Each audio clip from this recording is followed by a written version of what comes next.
তেমনি করে আজ এই বাংলার জমিনে এই পৃথিবীতে ইউসুফের মতো পবিত্র চরিত্রের ইউসুফ আছে না নাই?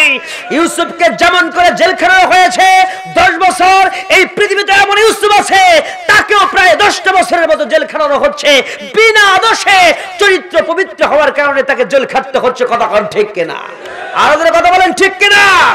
ইউসুফ নবীকে যেমন করে জেল থেকে মুক্ত করে আল্লাহ সম্মানের আসনে বসিয়ে দিয়ে তার মর্যাদাকে সমুন্নত রেখেছেন, তেমনি করে এই পৃথিবীর সেই ইউসুফকে, নব্য পৃথিবীর নতুন ইউসুফকেও আল্লাহ যেন সম্মানে ভূষিত করে আবার আমাদের বাংলা ইউসুফকে আমাদের মাঝে ফিরিয়ে দেন। জোরে করে আমিন।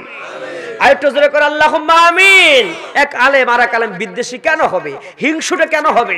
হিংসুটে স্বভাব নিয়ে আপনি আমল করবেন, পাহাড় পরিমাণ আমল করলে একটা দিয়া সলায় দিয়ে, একটা মাছের কাঠি বলি আমরা, দিয়ে সলায় দিয়ে গোটা পৃথিবী ভরা কাঠ খড়কুটা রেখে দিলাম, একটু ছোট্ট আগুনটা দিয়ে আগুন লাগাই দিলাম, সব পুরে ছাই হবে কিনা?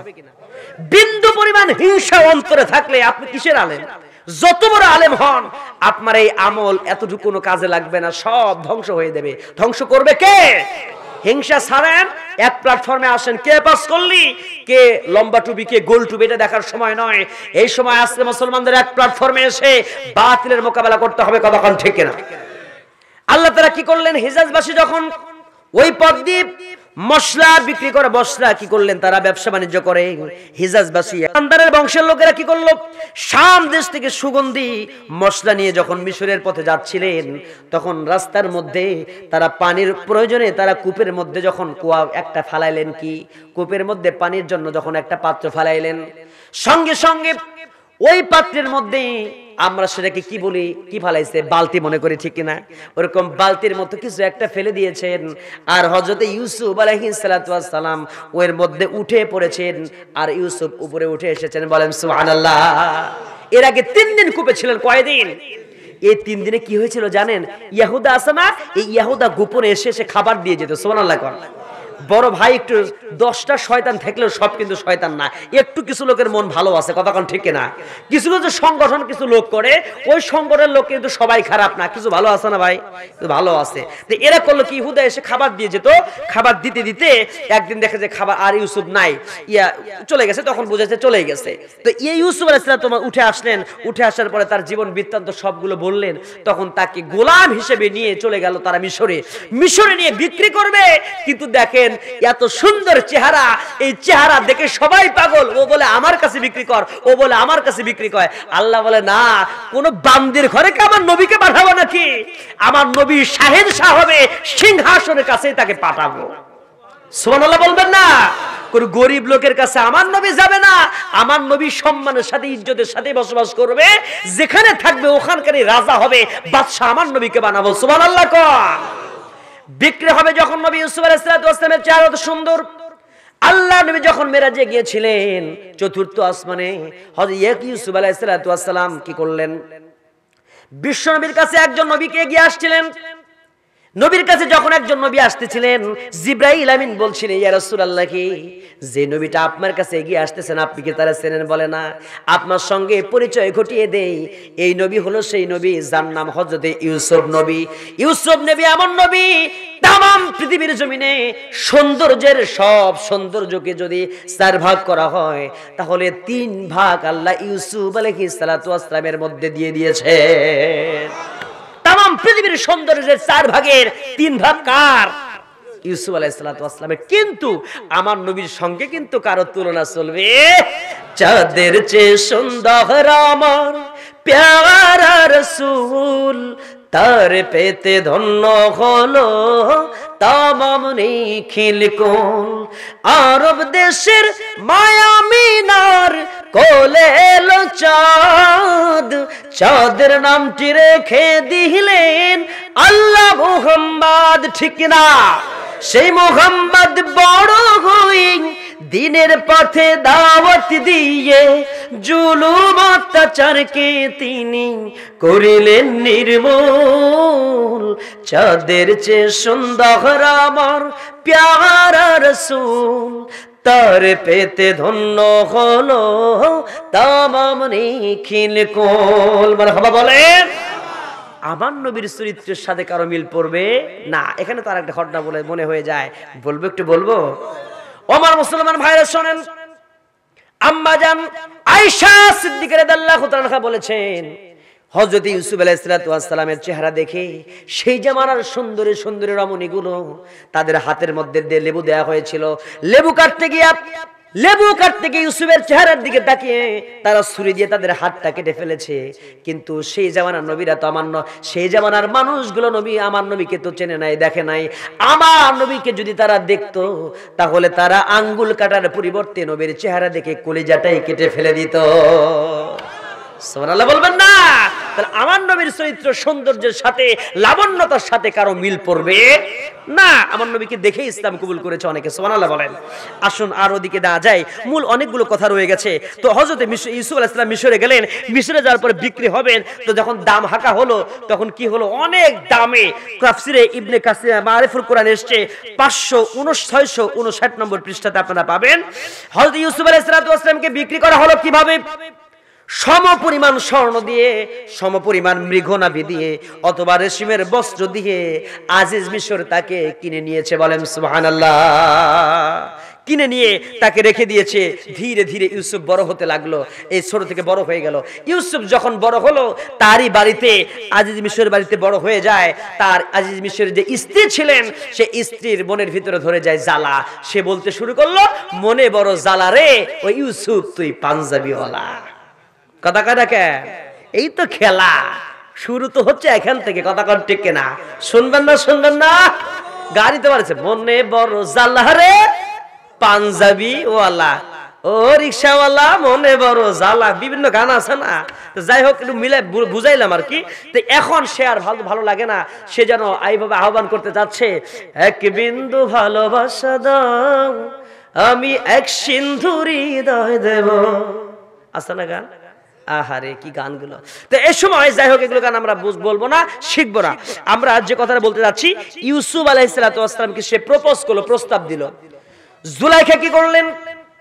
ইউসুফকে বললেন, ইউসুফ রে, তোমার প্রেমে আমি হাবুডুবু খাচ্ছি, তোমার সাথে আমি প্রেম করতে চাই, আমার যৌবন রয়ে গেছে, ও ইউসুফ আমি তোমার সঙ্গে প্রেম করব। হযরত ইউসুফ আলাইহিস সালাতু ওয়াস সালাম প্রত্যেকবারই সেটাকে ডিনাই করে, একসেপ্ট করলেন না। কিন্তু ছলে বলে কৌশলে এই জুলাইখা চিন্তা করছেন যে কোনো মূল্যে ইউসুফ আলাইহিস সালাতু ওয়াস সালামকে আমার সঙ্গে তাকে এক রাত্রিতে আমি তাকে পেতে চাই, আমি তার জন্য তার কাছে আমি অবশ্যই আমি তার সাথে থাকতে চাই, তাকে আমি তার সাথে প্রেম করতে চাই। এক কথা, ইউসুফ আলাইহিস সালাতু ওয়াস সালামের সাথে এই একত্রিত হবার জন্য যে সে প্রিপারেশন নিচ্ছে অনেক দিন থেকে, কিন্তু পারে না। হযরতে ইউসুফ আলাইহিস সালাতু ওয়াস সালামকে এই নির্যাতনের মধ্যে ফেলানোর জন্য জুলাইখা তার একটা দাসী ছিল, সে দাসীকে দিয়ে বলল, আমি 7 তালার উপরে থাকলাম। কয় তালা? আজিজ মিশরের বাড়ি কয় তালা? সে তখন 7 তালার উপরে উঠলো। ওঠার পরে জুলাইখা 7 তালাতে বসে আছে, আর একজন দাসী গিয়ে বলে, যা ইউসুফকে বল আমি তাকে ডেকেছি। সে 7 তালায় উঠলো, একটা একটা করে 12টা তালা, 12টা গেট লাগাইছে, 12টা দরজায় নতুন নতুন তালা লাগাইছে জুলাইখা। জোরে কর নাউজুবিল্লাহ। জুলাইখা কি করলেন? 7 তালার উপরে উঠলেন।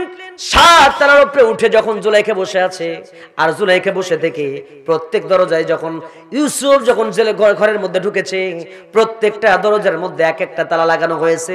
12টা দরজার মধ্যে 12টা তালা লাগানো হয়েছে। ইউসুফ আলাইহিস সালাম সামনে আছেন, আর সামনে থাকার পরে ইউসুফকে ডেকে বলে, ইউসুফকে জুলাইখা বলে, ইউসুফ রে, আমি তোমার জন্য পাগল দেওয়ানা, আমাকে একটু ভালোবাসা দাও, আমি তোমার ভালোবাসা পাবার জন্য ব্যাকুল হয়ে আছি, আমি পাগল হয়ে যাব, আমি মরে যাব, তুমি আমাকে একটু ভালোবাসা দাও। ইউসুফ আলাইহিস সালামের সামনে একটা একটা করে কাপড় খোলা শুরু করেছে। সমস্ত কাপড় যখন ইউসুফ আলাইহিস সালামের সামনে খুলে ফেললেন, আর সামনে আছে উলঙ্গ মূর্তিগুলো, এই দৃশ্য যখন দেখেছেন ইউসুফ আলাইহিস সালাম সঙ্গে সঙ্গে চক্ষুটাকে অবনত করলেন, চোখটা বন্ধ করলেন, আর বললেন, জুলাইখা রে, ইন্নী আখাফুল্লাহ, আমি আল্লাহকে ভয় করি, আমি নিজের উপরে জুলুম করতে পারবো না, সীমা লঙ্ঘনকারী আমি হব না। আমি যদি সীমা লঙ্ঘন করে ফেলি, আমার জন্য আছে জাহান্নাম, ওই জাহান্নামের আগুন আমি স্পর্শ করতে পারবো। ওই জাহান্নামের আগুন আমাকে স্পর্শ করলে আমার সব একাকার হয়ে যাবে, ঝলসে যাবে। আমি একটা সেকেন্ড জাহান্নামের আগুনকে স্পর্শ করতে পারবো না, আমি তোমার সঙ্গে জিনা করব না। হযরত ইউসুফ আলাইহিস সালাম ঘর থেকে দৌড় দিলেন বের হবার জন্য। বলেন সুবহানাল্লাহ। একটা ঘর 7 তলার উপরে, কেউ নাই, একাকী রাজ রানী ডেকেছে কোন যুবককে। আচ্ছা এইরকম দৃশ্য যদি কারো জীবনে হয়ে যায়, এরকম দৃশ্য কেউ দেখে, আজকের যুবক হলে কি বললো, আরে তোমাকে কিছু বলতে হবে তো, আমি আগেই রেডি। কথা কর। এখনকার যুবক যদি হতো তখন কি হতো, বলে আমি আগেই রেডি, তুমি শুধু বলো, বলার অপেক্ষার দরকার নাই। আপনারা আমার ভাইয়েরা কিন্তু ইউসুফ কতটা পবিত্র চিন্তা করেছেন কি? আজকে এইরকম ইউসুফ আলাইহিস সালামের মতো পবিত্র মানুষ আছে না নাই? কথা বলেন। আজকে সমাজের মধ্যে গান বানানো হয়, বলে বলবো এই গানগুলো থেকে ভুল গান, সম্ভবত আব্দুল আলিমের গানটাই হবে। বলেছে কি গান বানাইছে, প্রেম করেছে ইউসুফ নবী, সেই প্রেমে জুলেখা বিবি রে, আরে প্রেমের দায়ে, ওরে প্রেমের দায়ে জেল খাটিল, তবু প্রেম ছাড়লো না দরদি, প্রেমের মরা জলে ডোবে না। আহা কি গান, প্রেমের মরা কই ডোবে না। আচ্ছা এখন কর, এই গানটা ভুল না সত্য গান? ইউসুফ কি প্রেম করার জন্য জেল খাটছে না না করার জন্য? এ কথা কয় না কেন? না করার জন্য জেল খাটছে। যদি ইউসুফ আলাইহিস সালাম প্রেম করতেন, তাহলে সেই প্রেম করলে পরে রাজকন্যা সহ রাজ মুকুট পাইতেন। কথা কোন ঠিক কিনা? রাজধানীও পাইতেন, মুকুটও পাইতেন। কিন্তু এই ইউসুফ প্রেম না করার কারণে জেল খাটতে হলো 10টা বছর। তেমনি করে আজও এই বাংলার জমিনে, এই পৃথিবীতে ইউসুফের মতো পবিত্র চরিত্রের ইউসুফ আছে না নাই? ইউসুফকে যেমন করে জেলখানা হয়েছে 10 বছর, এই পৃথিবীতে এমন ইউসুফ আছে, তাকেও প্রায় 10টা বছরের মতো জেলখানা হচ্ছে, বিনা দোষে চরিত্র পবিত্র হওয়ার কারণে তাকে জেল খাটতে হচ্ছে। কথা কোন ঠিক কিনা? আর কথা বলেন ঠিক কিনা? ইউসুফ নবীকে যেমন করে জেল থেকে মুক্ত করে আল্লাহ সম্মানের আসনে বসিয়ে দিয়ে তার মর্যাদাকে সমুন্নত রেখেছেন, তেমনি করে এই পৃথিবীর সেই ইউসুফকে, নব্য পৃথিবীর নতুন ইউসুফকেও আল্লাহ যেন সম্মানে ভূষিত করে আবার আমাদের বাংলা ইউসুফকে আমাদের মাঝে ফিরিয়ে দেন। জোরে করে আমিন। আরেকটু জোরে করে আল্লাহুম্মা আমিন। বুঝলে বুঝপাতা, না বুঝলে তেজপাতা, নাকি বলেন আমার ভাইয়েরা? তাহলে এখন আসলে সামনে আগে রাগ করলেন, কষ্ট পাইলেন। তা এই ইউসুফ আলাইহিস সালাম কি করেছেন? ইউসুফ আলাইহিস সালাম যখন দরজা খুলে বের হতে লাগলেন, দেখেন হাসবুনাল্লাহ ওয়া নি'মাল ওয়াকিল ফা নি'মাল মাওলা ওয়া নি'মান নাসির। আমরা আল্লাহর উপর নির্ভরশীল হলে কে আমাদের সাহায্য করবে? আল্লাহ রাব্বুল আলামিন সাহায্য করবেন। আল্লাহ তো বলেছেন ওয়া কানা হাক্কান আলাইনা নাসরুল মুমিনিন। মুমিনদের জন্য সাহায্য করা আল্লাহর জন্য ওয়াজিব হয়ে যায়। আমার ভাইরা রে, এখানে সুন্দর একটা হাদিস আপনাদের জানতে হবে। আমাদের বাংলাদেশে ঘন ঘন মহিলা হয় সরকার, এই জন্য 2-4টা কথা বলা আমাদের সম্পর্কে বলা দরকার আছে না নাই? একটু মন কাদা কান লাগায় শোনেন। এই যে জেনা ব্যভিচারের কথা আমি বললাম, ইউসুফ বলছেন জেনা করব না, জেনা যদি আমি করে ফেলি জাহান্নামের মধ্যে আমাকে খাটতে হবে। তেমনি করে জেনা সম্পর্কে একটা হাদিস আপনাদেরকে জানায় দেব। আইয়ুহা শাবাব বলে যখন জুলাইখা ডাকে, আর ইউসুফ তখন বলে ইন্নী আখাফুল্লাহ, আমি আল্লাহকে ভয় করি, আমি কখনো তোমার সঙ্গে ব্যভিচার করব না। কারণ হচ্ছে ইমানদার যদি কোনো ব্যক্তি হয়ে যায়, একজন ইমানদার কোনোদিন জেনা করতে পারে না। আর যদি কোনো ব্যক্তি জেনা করে ফেলে, ওই ব্যক্তি আর ইমানদার হতে পারে? জেনা করলে ইমান থাকে না, ইমান থাকলে জেনা হয় না, জেনা সে করতে পারে না। এরকম একটা হাদিস রয়ে গেছে। আর একটা হাদিসের কথা বলি, যারা দুনিয়াতে জেনা করবে তাদের অবস্থা হাসরে কি হবে? আল্লাহর নবী ঘোষণা করেছেন, মুখনিসৃত বাণী আপনি ভালো করে শুনবেন। যেই ব্যক্তিগুলো জেনা করবে, ব্যভিচার করবে, যেই মহিলার সঙ্গে করেছে, যেই নারীর সঙ্গে করেছে, আর যেই নারী যে যুবকের সঙ্গে করেছে, আল্লাহ রাব্বুল আলামিন তাদেরকে যখন জাহান্নামে দিয়ে দেওয়া হবে, জাহান্নামে দেবার পরে ওই যুবকের চেহারাটা বানায় দেওয়া হবে আগুন দিয়া। জোরে বলতে হবে কি দিয়া? আগুন দিয়ে যুবকের চেহারা বানানো হবে, আর মহিলার চেহারা বানানো হবে রক্ত মাংস দিয়ে। ওই যুবক তখন বলবে, ও আমার প্রেমিকা রে, ও আমার জান পাখি, ও আমার বুলবুলি পাখি, ও আমার ময়না পাখি, আমি তোমাকে কত ভালোবাসা দিয়েছি, কত আলিঙ্গন করেছি, কত চুমু দিয়েছি, একটাবার তুমি আমার কাছে আসো, আমাকে একটু জড়িয়ে ধরো, আমাকে একটু আলিঙ্গন করো, চুমু দাও, ভালোবাসা বিনিময় করো। কিন্তু মহিলা তখন বুঝতে পারবে যে যুবক আমাকে ভালোবাসা দিতে যাচ্ছে জাহান্নামের মাঝে, এ তো সাধারণ কোনো যুবক না, এ হলো আগুনের তৈরি যুবক, জোরে জোরে কর নাউজুবিল্লাহ। এই আগুনের তৈরি যুবক আমাকে যদি ভালোবাসা দেয়, আমার সব একাকার হয়ে যাবে, পুরে ছারখার হয়ে যাবে। ওই মহিলা তখন দৌড়াতে থাকবে। মহিলা যখন দৌড়াতে থাকবে, দৌড়াতে দৌড়াতে এক পর্যায়ে যুবকটাকে ধরে ফেলবে। ওই যুবকটা ধরার সঙ্গে সঙ্গে ওই মহিলার শরীরের মধ্যে থেকে রক্ত মাংস সব একাকার হয়ে আগুনে দিয়ে আগুন দ্বারা ঝলসে পুড়ে যাবে। জোরে জোরে কর নাউজুবিল্লাহ। আবার শাস্তি হবে উল্টাটা, যুবককে বানানো হবে রক্ত মাংস দিয়ে, আর মহিলাকে বানানো হবে আগুন দিয়ে। এইবার মহিলা বলবে, ও আমার প্রেমিক রে, আমি কতদিন তোমার জন্য অপেক্ষায় ছিলাম, কত গভীর রাত্রিতে তুমি আমার সঙ্গে ভালোবাসা বিনিময় করেছো, আমাকে একটু আলিঙ্গন করো, আমাকে একটু চুমু দিয়ে দাও, একটু তুমি জড়িয়ে ধরো। এই মহিলাকে দেখে ওই যুবক বলবে সেই দিন, ও আমার প্রেমিকা রে, তুমি আমার দুনিয়াতে প্রেমিকা ছিলা বটে, কিন্তু তুমি তো এখন আগুনের তৈরি। আমি তোমাকে ধরলে আমার শরীরের সব দরজার হাত লাগাইছেন, একটা একটা করে 12টা দরজা খুলে দিয়েছেন। কে? 12টা দরজা যখন খুলে দিয়েছেন, দেখেন আল্লাহ রাব্বুল আলামিনের প্রতি যখন কেউ তাকওয়া করে, আল্লাহ রাব্বুল আলামিন তাকে সাহায্য করার কথা বলেন, ঠিক কিনা? তো সূরা ইউসুফের মধ্যে পারা নাম্বার 12 নম্বর সূরা 24, 25, 26, 27 নম্বর আয়াতগুলো শুনি। এখন কি হলো খেয়াল করেন। ইউসুফ আলাইহিস সালাম বের হয়েছেন, খেয়াল করেন। ইউসুফ যখন ঘর থেকে বের হলেন, জুলাইখার শরীরে একটা কাপড় নাই, উলঙ্গ হয়ে তখন বের হয়েছে। আর দেখে গেট থেকে বের হবার পরে তার স্বামী আজিজে মিশর দাঁড়ায় আছে। ইউসুফ পাঞ্জাবি গায়ে দিয়ে দাঁড়ানো, আর জুলাইখা পেছন দিক থেকে কাপড়টা টেনে ধরেছে, বলে যাবা কোথায়, পালাবা কোথায়। পেছন দিক থেকে তার পাঞ্জাবি ছিঁড়ে দিয়েছে। যখন পেছন দিক থেকে ছিঁড়ে দিয়েছে, এই ইউসুফ দাঁড়িয়ে গেছেন, আজিজে মিশর দাঁড়িয়ে গেছে, আর জুলাইখার শরীরের মধ্যে কোনো কাপড় চোপড়। কথাটা আমার না, কথা কে বলেছেন? আল্লাহ জানিয়ে দিয়েছেন। আল্লাহ বলছেন সুন্দর করে,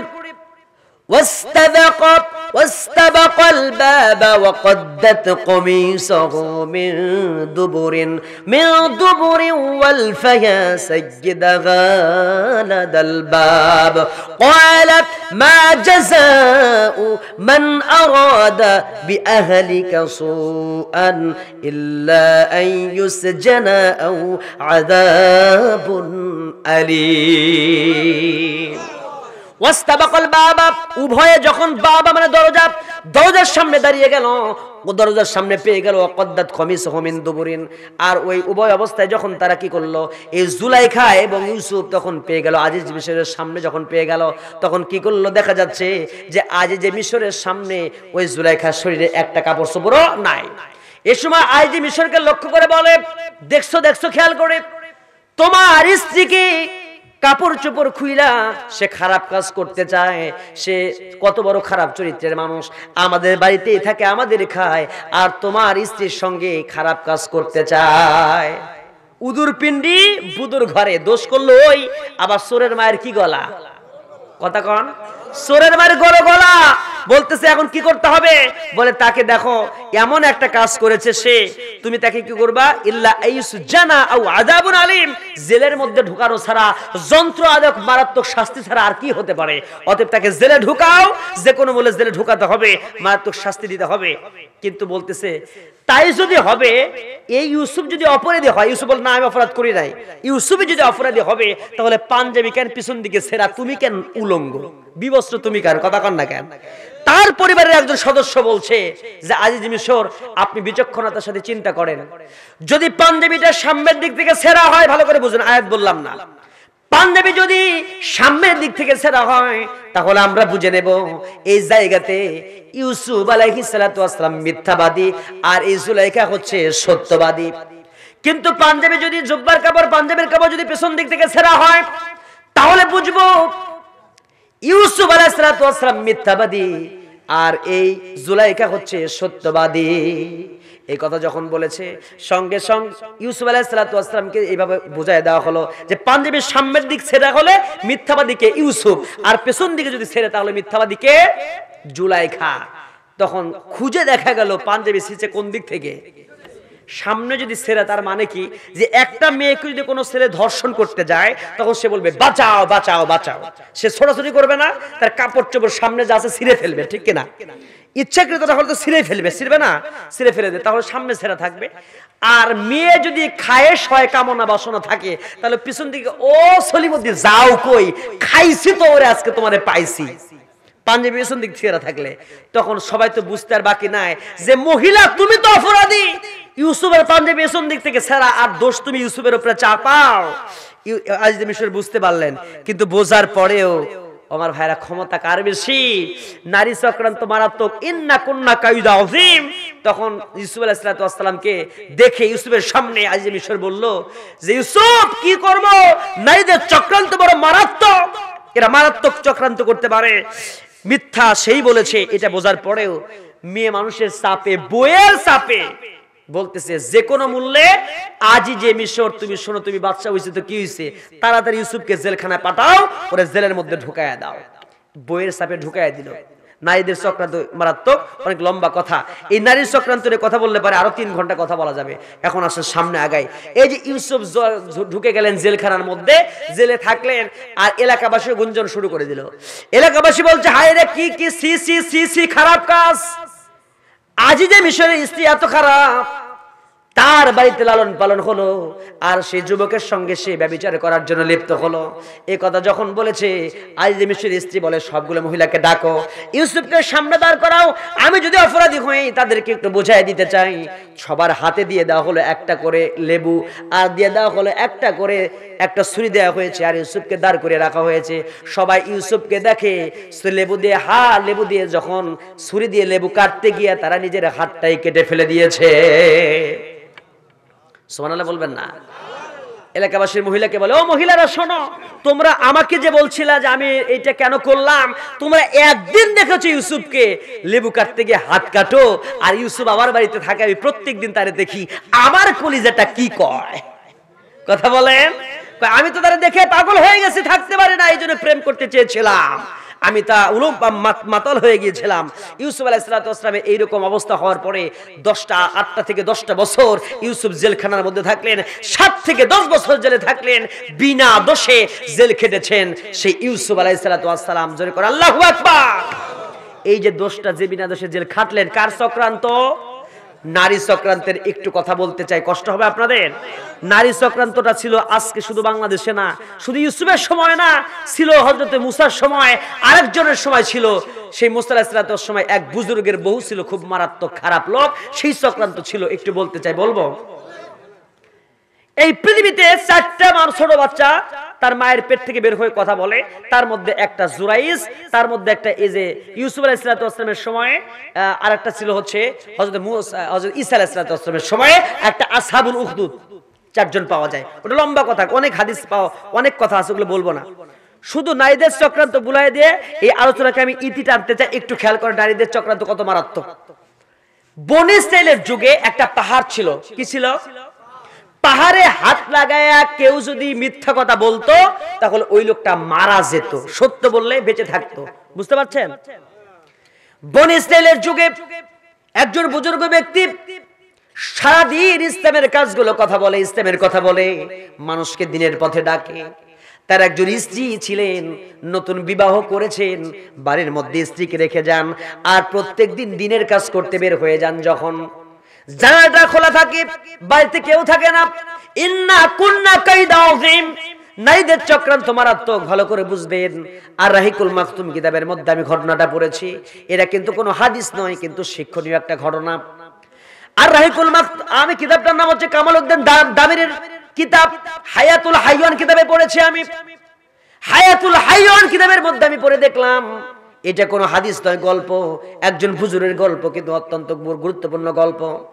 এই বুজুর্গের স্ত্রী যখন ঘরের মধ্যে বসে থাকেন আর জানালাটা তার খোলা থাকে, আর এই জানালার পাশ দিয়ে একটা যুবক, সুন্দর চরিত্রের যুবকটা প্রত্যেক দিন হেঁটে হেঁটে যায়। এই মহিলার চোখের সঙ্গে যুবকের চোখ পড়ে, চোখে চোখে কথা হয়। চোখ যে মনের কথা বলে, চোখ যে মনের কথা বলে, ঠিক না? চোখে চোখে কথা হয় না? যুবকরা এরকম করে, তাই না? এরকম চোখে কথা হয়তো অধিকার বুঝাইলাম না, বুঝে নেন। যুবকরা চোখে চোখে কথা বলে, বুড়ো মানুষ বুঝবে না, যুবকরা ঠিকই বুঝে। যাই হোক, এই যে চোখে চোখে কথা যুবকের সাথে ওই মহিলার সঙ্গে হয়ে গেল, হওয়ার পরে যখন কথা হয়, বলে পুকুরেতে পানি নাই, পানা কেন ভাসে রে, যার সাথে দেখা নাই সে কেন? কারণ আছে না নাই? মহিলা ওরে দেখে খালি মিটি মিটি হাসে, তখন চিন্তা করে কি ব্যাপার, এই মহিলা আমার দেখে হাসে কেন? তাহলে যেই মহিলা হাসে কাছে গেলে অসুবিধা। যুবক বুঝে কি বোঝে না? মহিলার কাছে যখন আসছে জানালার কাছে, তুমি কেন আমাকে দেখে প্রত্যেকদিন হাসো? বলে তোমার চেহারা beautiful, wonderful, I love you. আমি তোমারে কি করি? তোমাকে দেখে খুব ভালো লাগছে, আমার ভালোবাসি আমি। তোমার স্বামী আছে? স্বামীর জায়গায় স্বামী আছে, তুমি আরেক স্বামী।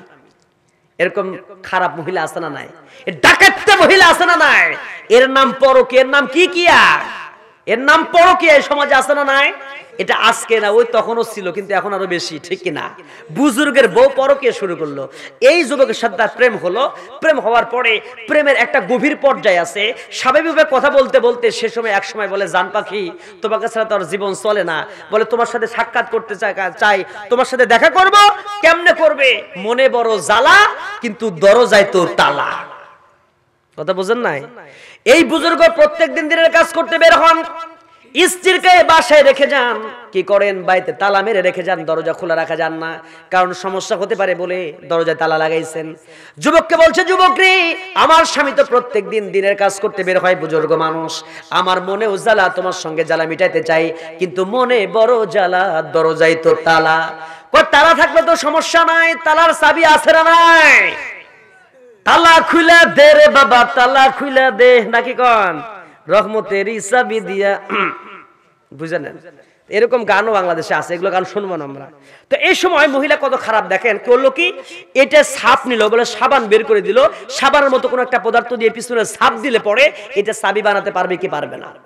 সাপ দিয়ে দিয়েছে, যুবক চাবি বানিয়ে আনছে। চাবি বানিয়ে যখন এনেছে, প্রত্যেকটা দিন চাবি দিয়ে খোলে আর ঘরের মধ্যে ঢোকে। ওই যুবকের সঙ্গে মহিলার অনৈতিক কার্যকলাপ হয়।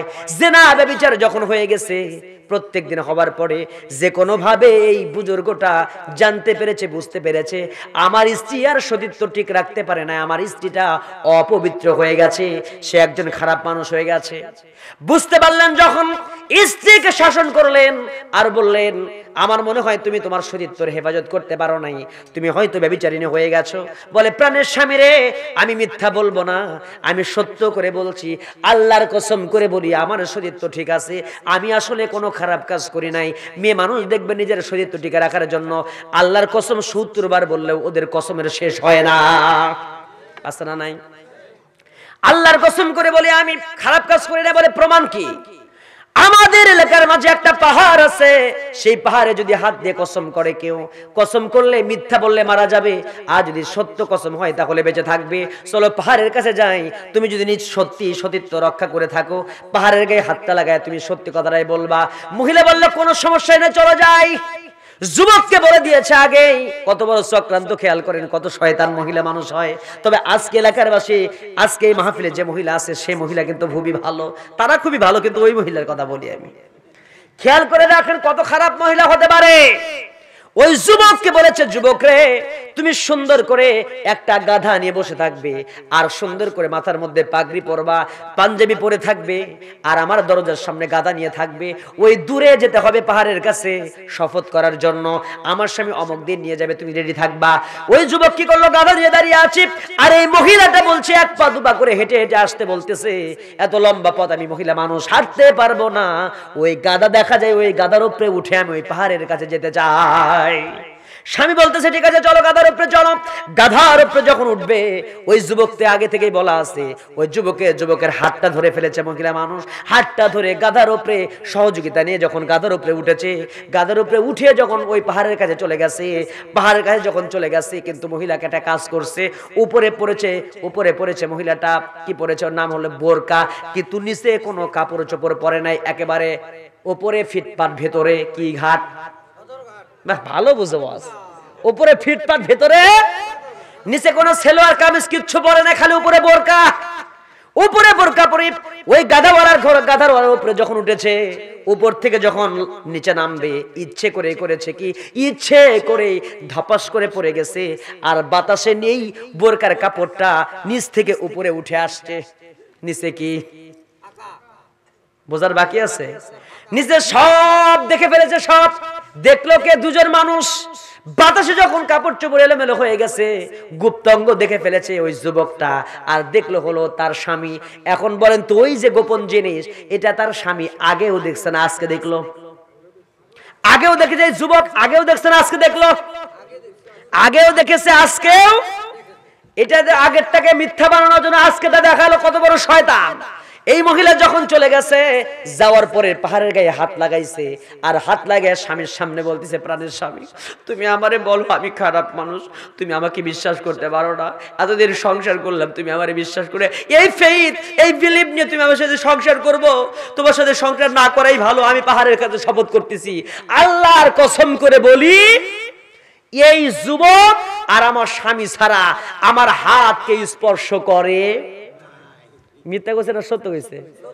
শুধু এখানে আল্লাহ শপথ করে বলে, ও পাহাড়, ও আল্লাহ তুমি তো দেখছো এই যুবক আর আমার স্বামী ছাড়া আমার গুপ্তাঙ্গ আর কেউ দেখে। এখন কর, সত্য কইছে না মিথ্যা কইছে? কিন্তু এই সত্যের মধ্যে গভীর কঠিন মিথ্যা আছে না নাই? কত বড় শয়তান চিন্তা করেন। আজকে এরকম মহিলা আছে না নাই? স্বামীর হাত ধরে আর আরেকজনের সাথে শয়তানি করে। কথা কয় না কেন? এরকম শয়তান মহিলা আছে না? তবে এটা এই পার্বতীপুর এলাকায় হয়তো নাই। কথা বলেন। তাহলে এই যে নারীদের চক্রান্ত কত বড় মারাত্মক। বলতে যা যুবক, এই যুবক ছাড়া আর মহিলা চাই আমার স্বামী ছাড়া দেখে নাই। পাহাড়টা তখন মিথ্যা কথার বলার কারণে পাহাড় কাঁপতে কাঁপতে মাটির সঙ্গে পাহাড়টাই মিশে গেছে। আল্লাহু আকবার কর। পাহাড় অবাক, হায় হায় হায় হায় রে, কত বড় ডাহা মিথ্যা কথা কইল, অথচ সেই মিথ্যার মধ্যে কতটা সে সত্য প্রমাণ করলো। কথা কোন ঠিক কিনা? কথা মিথ্যা উপরে সত্য আছে না নাই? এইরকম করে আমার ভাইয়েরা আজকে এইরকম যুবক সমাজের মধ্যে আছে, এরকম মহিলা সমাজে আছে। সমাজের যুবক কি করছে, তার স্বামী বিদেশে আছে, বিদেশে থাকার পরে স্বামীকে সে কি করছে, বিদেশে থাকার কারণে সে আরেকজনের সাথে পরকীয়া করে টাকা পয়সা নিয়ে সুদ্দা এলোমেলো জীবন যাপন করছে। আছে না নাই? এই জন্য মেয়েদেরকে ইন্না কুন্না কায়দা আযীম বলা হয়েছে, মারাত্মক চক্রান্ত। কোরআনের তাফসীরের কথা বললেও যে আল্লাহর মহব্বতে, আল্লাহর এই কোরআনের প্রেমে যে মানুষ বসে থাকে, আজকে আবারও প্রমাণ হলো। ঠিক কিনা? রব্বানা যালামনা আনফুসানা ওয়া ইল্লাম তাগফির লানা ওয়া তারহামনা লানাকুনান্না মিনাল খাসিরিন। হালা তাআলা গভীর রাত, নিঝুম রাত, খোলা আকাশের নিচে, ঝিমানো চাঁদের নিচে তোমার সাদের মতো কিছু গোলাম বান্দা বান্দিকে নিয়ে তোমার কালাম থেকে কিছু কথা বলে গুনার বোঝা মাথায় নিয়ে কাঙ্গাল ভিখারির বেশে তোমার শাইখি দরবারে দুখানা হাত পেতে দিয়েছে। আল্লাহ গুনার দিকে নজর দিও না, বান্দা মনে করে তুমি রব তামাম জিন্দেগীর গুনাহ মাফ করে দাও। হায় তাআলা, তোমার সামনে যখন দোকানাত তুলে রাখি, দুজন মানুষের কথা মনে পড়ে। আমাদের মাঝ থেকে যাদের জনম দুঃখিনী মা, প্রসব বেদনা সহ্যকারিনী মা, যাদের চলে গেল, ওই মায়ের কবরের সব আযাব মাফ করে কবরটাকে জান্নাতের বাগান বানাও। সবাই প্রাণ খুলে হৃদয় থেকে দোয়া করেন পিতা মাতার জন্য। বলেন, রব্বির হামহুমা কামা রব্বায়ানি সগীরা, অকুর রব্বির হামহুমা কামা রব্বায়ানা সগীরা। আল্লাহ তাআলা খাস করে মেহেরবানি করে আজকের মাহফিল আলোচনা শুনতে এসেছেন যারা, আলোচনা করলেন যারা, টাকা পয়সা দিয়ে সহযোগিতার হাত বাড়িয়েছেন যারা, মেহেরবানি করে আল্লাহ প্রত্যেককে তুমি কবুল আর মঞ্জুর করে নাও। আজকের মাহফিলের সময় তো সভাপতি সাহেব সাইদুল হক মাস্টার সাহেবকে তুমি কবুল করো। আলহাজ জনাব সাইদুল হক মাস্টার সাহেব, জনাব নুরুল ইসলাম মাস্টার সাহেবকে কবুল করো। যারা আবুল কালাম মোহাম্মদ আহসানুল হক চৌধুরী সাহেবকে কবুল করো। হায় আল্লাহ তাআলা জনাব মুফতি মোয়ানাব জেম হোসেন ভাইকে কবুল করো। জনাব ইউনুস মাওলানা ইউসুফ আলী সাহেবকে তুমি কবুল আর মঞ্জুর করো। জনাব ফজল রাব্বি সুইদ ভাইকে কবুল করো। জনাব আহসানুল হক চৌধুরী টুটুল ভাইকে তুমি কবুল আর মঞ্জুর করে নাও। হায় আল্লাহ তাআলা খাস করে মেহেরবানি করে আমার সামনে ডানে বামে পিছনে পর্দার অন্তরালে যারা হাত তুলেছেন, আল্লাহ প্রত্যেককে তুমি আল্লাহ মাফ করে দাও। আল্লাহ তাআলা যারা টাকা দিয়েছেন, পয়সা দিয়েছেন, শ্রম দিয়েছেন, মেধা দিয়েছেন, যোগ্যতা দিয়ে সহযোগিতা করেছেন, অত্র প্রতিষ্ঠান আল্লাহ এই মসজিদের সম্মানিত সভাপতি সাহেব, কেশিয়ার সাহেব, কার্যকরী পরিষদের সদস্য যারা আছেন আল্লাহ প্রত্যেকে তুমি কবুল আর মঞ্জুর করে নাও। আল্লাহ মসজিদে মুয়াজ্জিন সেই ইমাম সাহেবকে তুমি কবুল আর মঞ্জুর করো। হে আল্লাহ তাআলা বাংলাদেশ সহ तमाम পৃথিবীর মুসলমানদেরকে হেফাজত করো। লা তাদা লানা জামবান ইল্লা গফারতাহু ওয়ালা হাম্মান ইল্লা ফাররাজতাহু ওয়ালা দাইনান ইল্লা কাদাইতাহু ওয়ালা মারিদান ইল্লা শাফাইতাহু ওয়ালা মুজাহিদান ফি সাবিলিকা ইল্লা নাসরাতাহু ওয়ালা হাজাতাম মিন হাওয়াইজিদ দুনিয়া ওয়াল আখিরাহ। এমন সময় হাত তুলেছি অত্র এলাকার অনেক মা বোন অসুস্থ আছেন, হাসপাতালে আছেন, মেহরবানি করে তুমি আল্লাহ শিফায়ে কামিলা আজলা দান করে দাও। হায় আল্লাহ তাআলা বাংলাদেশ সহ তোমার পৃথিবীর মুসলমানদেরকে তুমি আল্লাহ হেফাজত করো। হায় আল্লাহ তাআলা আজকের মাহফিল আলোচনা শুনতে এসেছেন যারা আল্লাহ প্রত্যেককে তুমি মাফ করো। ছেলে চাই ছেলে দাও, মেয়েদেরকে মেয়ে চাও মেয়ে দাও, সন্তান দিয়ে কলটা ভরপুর করে দাও। আমাদের সবাইকে পাঁচ ওয়াক্ত নামাজ পড়ার তৌফিক দিয়ে দাও। মৃত্যুর সময় কালেমা নসিব করে দাও। ربنا تقبل منا إنك أنت السميع العليم وتب علينا إنك أنت التواب الرحيم سبحان ربك رب العزة عما يصفون وسلام على المرسلين والحمد لله رب العالمين وجعل آخر كلامنا عند الموت لا إله إلا الله محمد رسول الله।